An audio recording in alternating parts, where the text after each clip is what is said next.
All right, so when I was growing up, I realized that the two most powerful words we have are what if.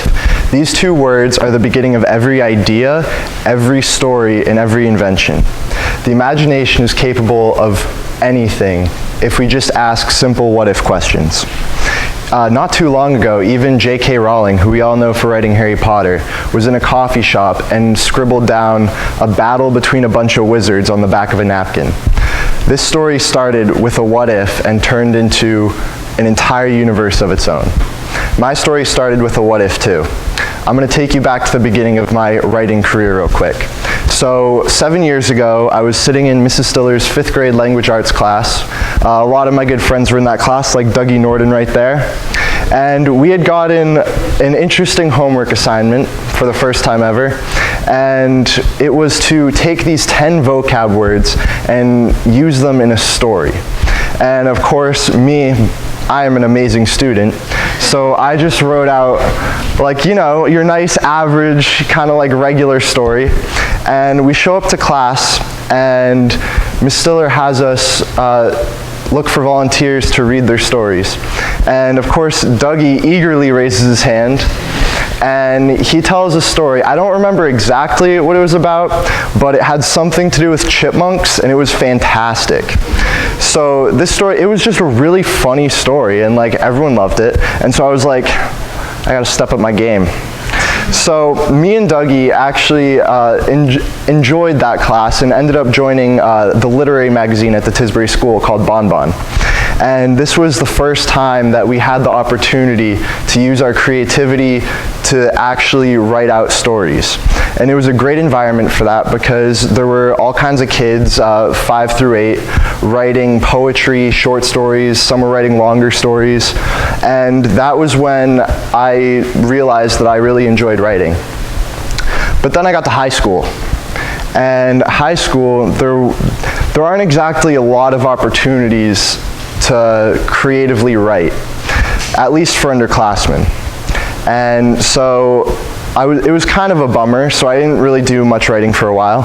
But then finally, senior year came along, and I was able to sign up for a historical fiction workshop with Mrs. Fairchild there. And that turned out to be a really fun class. It was a small class, it was a good group of kids, and I remember the first few classes I was just sitting around wondering what I was going to write about. And it was supposed to be historical fiction, and I love history, so I thought, this is great, what do I write about? And I couldn't think of exactly what I wanted to write about because nothing seemed good enough to me to write about. But then I remembered one of my favorite kind of interesting time periods, New York in the 1800s, when the city was really building up and all these immigrants from places like Ireland were coming over to try to escape everything that was going on that was bad in Europe. So a character popped into my head. And once I thought of it, like I couldn't shake it. Like I was trying to think of other things to write about, but it kind of just stuck with me. So I was like, all right, we're gonna do this. So my character's name was Arlen. And once I pictured him, I pretty much immediately had all the details about him, what he looked like, what he liked, what he disliked, who he would get along with, who he wouldn't get along with, all that kind of thing. And so I was like, what if this was a younger kid who got thrown into the chaos of New York in the 1800s. And of course, if you don't know, New York in the mid-1800s, not the best place to be, especially if you were an Irish immigrant. You were living in the slums, there were gangs everywhere, and so I thought it would be interesting to write a story about a character who got thrown into the middle of this scenario. So for the historical fiction workshop class, we were writing short stories. And so in my idea, I had set up what I considered to be the middle of a story. And so then I thought, what would happen? What would drive this character to end up alone in chaotic New York City in the 1800s? And so I ended up starting after the middle at the beginning. And I wrote his backstory. And that from there, I developed like, okay, now that I know where he came from, I can write where he's going. So for that class, I ended up with a beginning, a middle, and an end. And towards the end of the class, there was so much time that I'd put into developing this story that all I saw in my head was like this one big movie. And of course, in that short semester, I didn't have enough time to write as much as I wanted to get that story onto paper. And so I decided to turn it into my senior capstone project. So over the past semester, I've been lucky enough to have every other day dedicated to this project. And once I started that, I began to fill in all the pieces. So I started by making a big storyboard and putting sticky notes on it. And the more I got into it, the more I realized, wow, this is a gigantic process. There were so many moving parts, so I was always moving the sticky notes around. I was like, no, this scene's gonna go here. Maybe this scene would be better here. Maybe like this character will come in like all angry, you know? So it was really a great way for me to develop the actual storyline. And there were a lot of times I got stuck. There were a bunch of times I got stuck because it turned into such a big story for me that I didn't always know where to take it. So it would always come back to me asking myself these little what if questions. Like, what if this character turns out to be a complete jerk? Like, how's that going to affect the rest of the story and the other characters? And so that was how I spent like the first half of the second semester. Then it came time to actually start the publishing process, which I have to tell you, for lack of better words, it was a complete pain in the ass. It turned out to be a lot more challenging than I thought it was gonna be. So I published it through Amazon Direct Publishing, which is a great way for amateur writers to publish their work. And so Mr. McGrath helped me set that up, and he helped me figure out the process. And to be honest, without Mr. McGrath, I definitely would not have had the patience for that, because I had to move my Google Doc to a Microsoft Word document, and then from there I had to edit it more, and then from there I had to make a cover, which I ended up drawing this cover and Mr. McGrath scanned it in for me. But of course on the website you have to like align it properly so it doesn't turn up all weird. Like this ended up way over here the first time, had to fix that. And so there was just a lot more to it than I had initially thought. I came into school one day at around 9 o'clock and I was like, this is perfect, this is my senior project day, I'm gonna come in, half an hour, knock it out, and then I'm gonna go to the gym and start the rest of my day, right? So I come in, I'm like, okay, perfect, half an hour, here we go. 3.5 hours later, it still wasn't done. And I was about to hit the submit button finally after multiple uploads of the manuscript, because of course every time you have to edit one thing, you have to re-upload the entire manuscript, which is a lot of fun, let me tell you. It even pops up on the waiting thing while it's loading. It says, you might want to go make some coffee, maybe grab a bagel. I'm not kidding, it actually says that. And I was like, well, that does not bode well for me. All right, so eventually I finally hit that publish button and submitted it to Amazon for review. And that right there for me was a gigantic relief, because I was like, finally, we're almost done, right? And so a couple days later, I'm sitting in bed, it's like 10:30, 11 at night, and I'm checking my email, and I get an email from Amazon saying that my book had been reviewed and they put it up for sale. And that was such a cool feeling. I quickly typed in Amazon, I looked it up, and there it was on Amazon, a book I had written staring back at me through the screen. And I was like, this is awesome. It was so cool.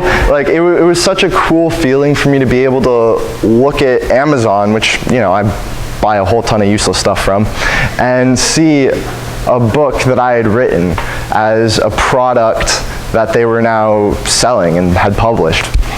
And so I ran in, I showed my parents, hi Mom and Dad.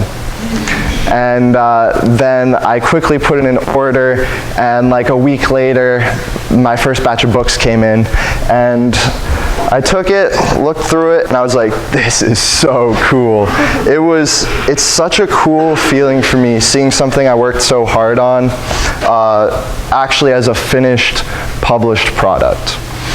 And so that feeling of accomplishment just made all the work worth it.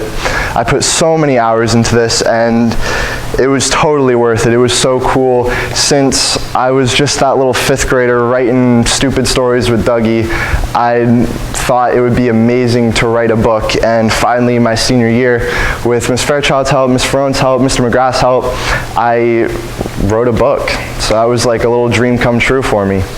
And yeah, so that's pretty much all I got. If anyone's interested in reading it, you can find it on Amazon, or you can write down your name and number here, and I'm getting a new shipment of books next week if anyone wants it. So yeah, that's all I got.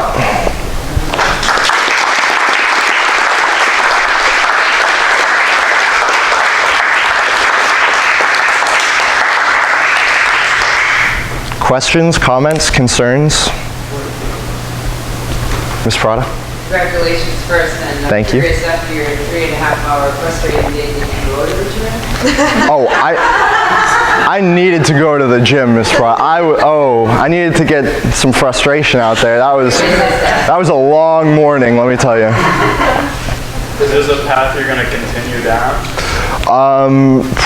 Probably not. I might later in life, you know, like go back down. And for me, I had like this, like I said, this whole giant movie in my head.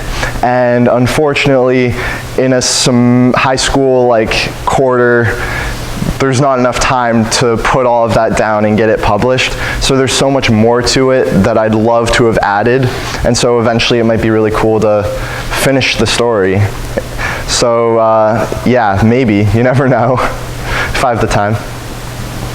So I'm curious about your process. I like that you started with a character and then a middle, and then you went forward and you went then back to the end. But I'm curious as to, while you were talking about putting all the sticky notes up, were you like writing the chapters as you put the sticky notes up, or did you storyboard the whole story and then come back and write the whole story?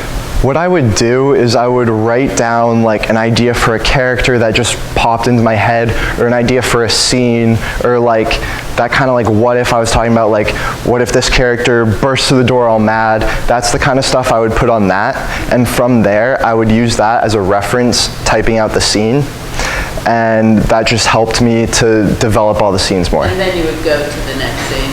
Yeah, then I would just all mapped out. Oh no, it was all mapped out first, and then I typed. And then you typed. Yeah. Okay. So did you find the characters, when you were in the heart of it, were actually speaking to you, and you were a little surprised by what they did and what they said?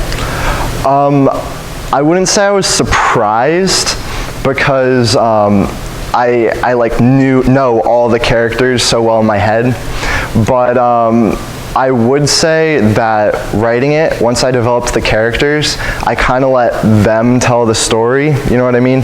Because once you have a character and they have certain traits, I feel like it helps the process to like be like, okay, now how would this character act in this situation? And so that was really helpful for me in keeping things interesting, you know, because like, you know, I didn't always know what would happen. It was just like, all right, what would this character do? Okay, that, sweet, then how would the rest of them react? That kind of thing. That's great. Yeah.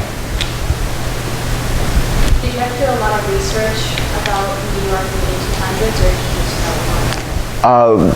I knew some of it. I had to do a lot of research though, for sure, to make sure everything was up to date. I had to check a lot of dates. I had to check a lot of character background, because it's historical fiction. So the story itself is fake, but the location, the condition of the location, and a few of the characters are very much real and real people. And so I had to write it so the characters would act how they actually acted in real life.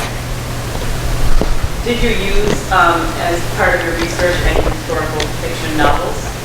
I did not.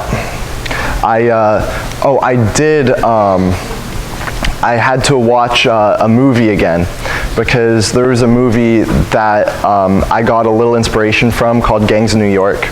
And that is an amazing movie. For anyone who hasn't watched it, I'd recommend it. But that kind of helps to show some of the things that I might not have been able to easily write about. So that was helpful. Are you able to, without giving away exactly what happens in the book, tell us what the rabbit represents? Yes. So the rabbit, in New York in the 1800s, there was a gang called the Dead Rabbits, and it was made up of entirely Irish immigrants. And they were all living in the slums, so the Dead Rabbits were a way to help them survive. And of course, they were, under attack from like a lot of other like nationalistic gangs. Like the Bowery Boys was the big one, and they actually ended up getting into a huge fight. There was a gigantic riot in New York, and so the rabbit is because of the gang, the Dead Rabbits, which they got their name from by showing up at a meeting, and at one point someone threw dead rabbits on the table, and that's where they got their name.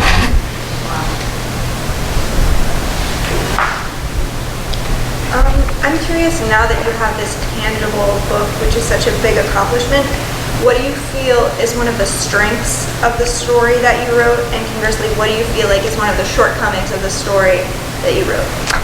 I'll start with the shortcomings. I feel like, as I said, there was so much I wanted to put into it, because once I got going thinking, like I came up with this whole big story, but I felt like I only had time to put this much of the story in, because I had to make it a complete story, so I couldn't include a lot of the stuff I wanted to include.